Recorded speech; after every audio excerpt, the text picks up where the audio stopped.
I'm excited because I have a mentor, friend, associate, and just all-around great guy, Dean Graziosi, best-selling author, of course, success coach, investor, and entrepreneur.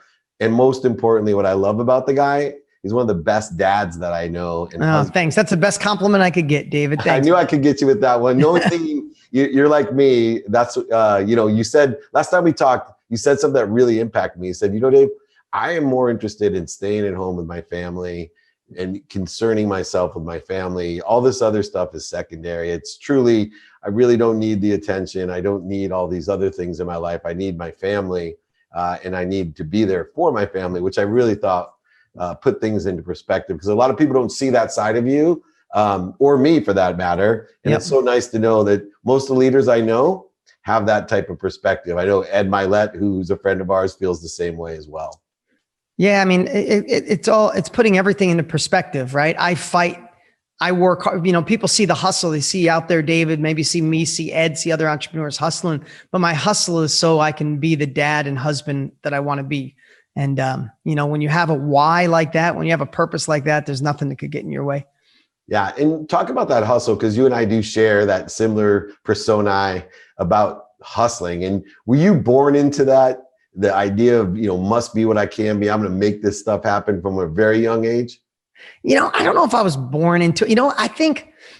My dad was a hard worker. That's an absolute fact, but hard work doesn't always equate to success. My dad struggled financially most of his life. I retired my dad in my 30s, and I love it. I retired my mom in my 30s as well. One of the greatest gifts, to be able to do that for your parents is huge. But I think we all have to come out and just be honest with why we should be hustling, right? Like if I really boil it down, everybody's like, I never took no as the answer. I kept moving forward. And I'd love to say, because I aligned my chakras and I knew where my future is and I had a compelling future, I was just running away from not wanting to be my dad. Like, just being honest, my dad worked his tail off every day. He worked on cars. He sucked fumes. He had dirty fingernails. He'd get tired. He'd get frustrated. And he didn't have much to show for it. And I'm not knocking a blue collar, hardworking guy. I wouldn't be the man I am if my dad wasn't there. But man, I watched my dad be frustrated, go through 4 marriages, be unhappy, fight with people because he was internally unhappy. And I was just running away from that. And if a brick wall got in my way, I would chew through it. If steel got in my way, I'd melt it. And it wasn't because I'm aligned. And sometimes I didn't know where my compelling future was. But I sure knew if I didn't do anything where my future was going to be, if I stayed and did what my dad did. If I did what my dad did what my cousins did what a lot of my family did, I would have what they have. And they just didn't seem happy, David. Like, it just didn't seem like this is what I want to aspire to. Hell no. So sometimes, people say it's not healthy. I call that BS. If sometimes you have to say, if I don't get my ass moving, if I don't hustle, if I don't learn from people who've already been there, if I don't take uncomfortable, imperfect action, if I don't mess up moving forward, I know where my life's going to be, and I'm not accepting that. And if that's what it takes to get, the rocket off the ground, then use it. And I love that. It's interesting because there's a transition that a lot of great entrepreneurs can't make. And that's one that I was fearful of making myself as I got into my, late 40s, early 50s. That's okay. I finally learned how to do this myself. I've done it twice now, make some real money, but can I teach somebody else? Yeah. Can I be of value? And that insecurity, I know it's a conversation we had in the past, but it really held up, and it was supported by what other people think. They were telling me, because I can sell, I know that, but I didn't have confidence in what I was selling anymore when it was me. The same way, I'd sold everything else, Warren Moon, Troy Aikman, Steve Young, no problem. Who can't sell those guys? But Dave Meltzer, and I had a problem. And you helped me so much because you said, Dave, there's other guys that probably felt that way that changed your life. And if they didn't stand on a stage and sell their help, where would you be, bro? And so true. And that changed my life. And it's this transition that was interesting for you. Did you ever go through that self-doubt from, look, I did this all myself, but am I just conning these guys that I can teach them how to do what I did? Or do I really believe in what I'm teaching can change lives? Yeah, no, I was always extremely confident with what I was going to teach. No, I'm lying. I'm completely lying. I was scared to death. I felt like, they use the term now imposter, like imposter syndrome. Yeah. I invented imposter syndrome. Like I barely graduated high school. I had dyslexia. I barely showed up for high school in 12th grade. I don't have an hour of college, right? My IQ is not the highest. I didn't read many books before I graduated high school. I think I read one book from cover to cover. True story. Because I had dyslexia so bad it would frustrate me. Then all of a sudden I'm 28 years old filming an infomercial for a product where I'm going to help people be successful. I mean, not only was my inner doubt like, imposter, you're full of crap. I had friends and family going like, you're going to teach like as they snicker, right? Yeah. But and you have to fight that because, David, I guess the best question all of us could ask is, David, what would it be worth to you right now if you could go back and spend 2 days with your 20-year-old self? Yeah. Think about that. How many mistakes have we made, brother? Yeah. How many times have we let opportunity pass us by because we let self-doubt talk us? And now that how old are you, David? I'm 52. Okay, I'm 52 next week. So we're the same exact age. How many times have we let opportunity go by because our parents or that voice inside said, no, that's not safe. You got to play it safe. And now if you could be with that 20-year-old self and said, don't listen to those voices. Don't listen to limiting beliefs. Don't take too much chance. Here's the perfect balance. Here's how to sell. Here's how to focus on solutions. Like all these magical things. Right now, David, there's somebody starting off with things that you forgot that you could help them, as you do, exponentially grow with an hour, with a sentence, with one, no, don't do it this way, do it that way. And when we start to realize that, we realize that knowledge is such power, right? And we allow people to get off the sidelines. Like so many people, are sitting in the stands. I know Ed Milet says this a lot too. Our buddy is so many people are sitting in the stands wishing they could be in the game, but they have someone else's name on the back of their jersey. Right. Yeah. They're dying to be in the game though. It's great being a spectator, but they have the envy and jealousy of being in the game when really it would take somebody like you, David, to go, no, you're only stuck because of this. I know I was stuck in my 30s because of this. Imagine you get the ability to unstick people, to give them a path. And I don't think there could be anything more rewarding in the world, whether you want to do it as a business and do podcasts and coaching and training, or you just want to help others. I don't know if there's anything better. I agree. And one of the things about that is helping other people identify what they're afraid of. And I see your career as someone who's very introspective about fear. And so I was hoping you could share with us kind of how you identify that ego-based consciousness called fear, primary, secondary fear, whatever it is. Because if we can get rid of not only our own voices, but the voices of what's missing in our life and the voices of those people that they say love us the most, family and friends, who even the smallest snicker is like a jagger to your heart. If it's someone in your family, a friend can tell you you're an idiot, but oh my gosh, if someone in your family says that's a dumb idea, you spend nights, I have at least, worried about it. How do we identify? Because I think that's the key component I love teaching people. You need to identify what you're afraid of first, because if you don't know what you're fighting against, where are you going to be? Yeah. So here's what I think. I think we all, and there's nothing I'm sharing right now that you haven't heard before.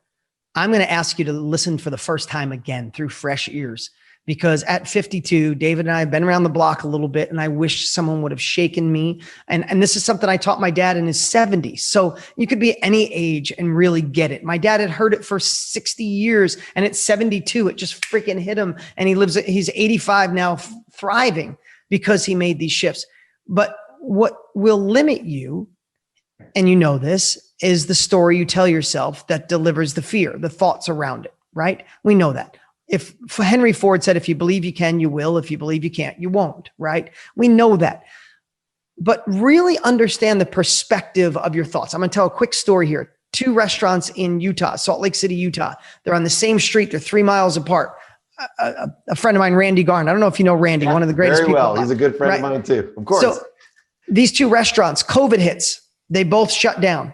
One restaurateur is mad, got his arms crossed, blaming COVID, blaming Chinese, blaming Trump, blaming that the PPP money didn't come through, shuts the door. So I can't believe this. Arms crossed, said they better open this crap back up. 3 miles down the road, same circumstance, same COVID, same state, same road, same industry. Nothing's different except the thoughts. One thought, it was the end. The other thought it was a beginning. He got his two brothers, went to Home Depot. They built an outside place for people to do a drive-through. They moved stuff around the inside of the restaurant to be 6 feet apart. And within 3 days, there was a half a mile line getting his barbecue takeout. I could picture in 5 years, one guy says, COVID ruined my life. The other guy says, COVID, we have 37 stores now and they're all drive-throughs. So someone else's end is someone else's beginning, not because of anything else other than their perception of the situation, their thoughts. So how important is it? It's everything. And remember, your next level lives on the other side of the thing you fear the most. So my last hack here is just think about this. Do you really want to give that fear the power to hold your life back? You've already had missed opportunities. You already regret some things in your life. We all do. And no, life happens for you. That's the journey you're supposed to be on. But how many more missed opportunities? How long are you going to play the rules by someone else's game? How long are you going to let fear be the captain of your ship? Because that fear is the thing standing between you and your next level. So you can either fuel it and give it power, or you can identify it and go, holy crap, that fear has been a story. And remember, they don't make statues of critics. That's not my saying, but it's so true. Yeah, they make statues of the crazy people, the ones that overcome the fear, the ones that take uncomfortable, imperfect action, especially in a time like right now. I mean, right now, the world needs leaders. The world needs role models. You can't be sitting, cowering, letting fear eat you up. I know it's scary. And I don't have a better button to kill fear or David than you. There's no magic wand. You just got to look at it and say, am I going to let that story hold me back from creating the drive-through or sitting with my arms crossed, waiting for people to fix it from the outside world? Because the last thing I'll say is, I don't care who you care about as elections, living here in the United States, there's no one coming to save us. There's no one going to wave a magic wand and make you wealthy or pay off your loans or start your company. This is on us. And once you realize it, it's the most liberating thing in the world. If you live to the end of your life and you don't take action and you get to make your maker and go, I kind of lived an okay life, that's on you.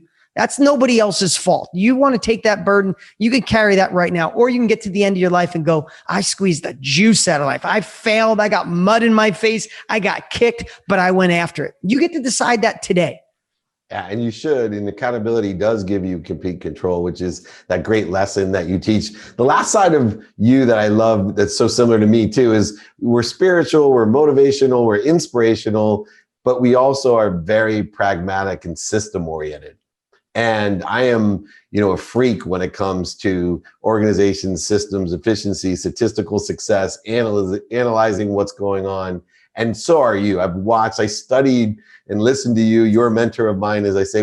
it's fun now that we're all virtual because so many people are mentors of each other by far. Yeah. And we have no idea that, I'm a total stalker on Dean Graziosi's stuff. I'm watching all the time. I just got to be careful not to let it get too deep. I'm repeating what you say, but just. It all is good, man. It all happens. I know. I've got to tell you, you're probably going to hear 60 times. They don't make statues of critics. And that is an amazing statement. But creating systems are so important to me. Where does it fall for you as far as getting to where you want to go? Well, especially think about this.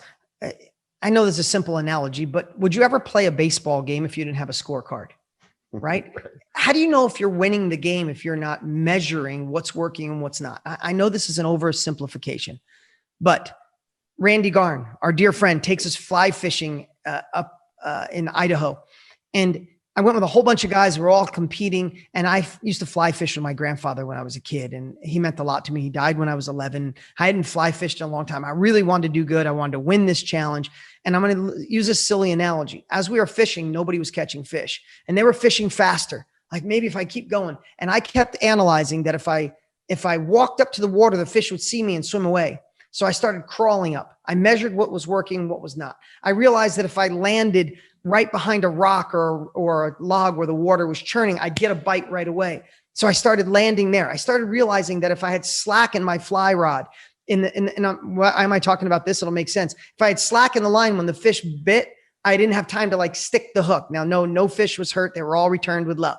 But what I realized in this little time when I'm fishing with 12 entrepreneurs and I ended up catching more fish than all of the rest of them combined. And they're like, oh my God, you're a magical fisherman. I'm like, no, I'm not. I haven't fly fished in 20 years. You know what I did? I obsessed on what was working. I measured it and I did less of it. This is the depth of my IQ, guys. But I also measured what was working, and I did more of it. And that's how you run a marketing department. Which marketing is working? Do more of it. What isn't, tweak it or throw it away. And as simple as that sounds, I sometimes consult for big companies and their marketing is not measuring. They have no yardstick. They have no scorecard. So they don't know if they're winning the game. So we could talk about a lot of that, but what David said is so important. How do you know if you're winning? If you want to lose weight, you measure how much weight you're losing. But in business, sometimes we'll just say, I'm working on it. I'm trying to get better. Well, what are you bouncing that up against? How are you measuring against the control? And, when you put those pieces in place, you get exponential growth.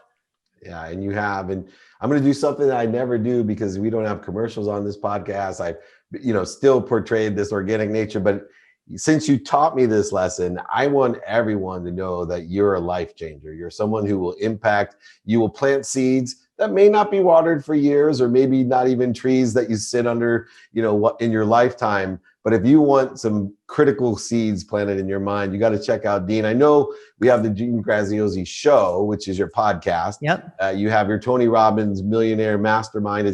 What's the appropriate name exactly? Knowledge Broker Blueprint. Yeah, teaching people how to be in the knowledge industry. And charitably, you guys raised a ton of money this year as well. Did.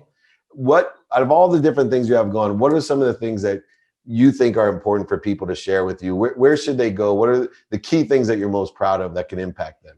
I would say check out my Instagram. I do a story every single day. The following on there is growing like crazy. Like David said, my podcast is doing great as well, the Dean Graziosi Show. And if you want to check out my new book, I think it's perfectly positioned for today's world. It's called The Underdog Advantage, to show you how to turn those disadvantages actually into your superpower, how to be, if you lack resources in some areas, how to be relentlessly resourceful. People are going nuts over it. And you could see at Amazon or go to deansbook.com. That's deansbook.com. Quick question before I let you go. I love the cartoon Underdog. Yeah, I remember that. We're the same age, so I used to watch it. Did you like it? I did. He had the big U on his shirt. Exactly. That's what I thought of when I saw your book. So I was like, he must love Underdog like me. Well, you are the overachieving Underdog. It's such a pleasure to have you on. Thank you so much for your wisdom. Thank you so much for the impact you're having. And most importantly, on your own family. Thanks for being my friend.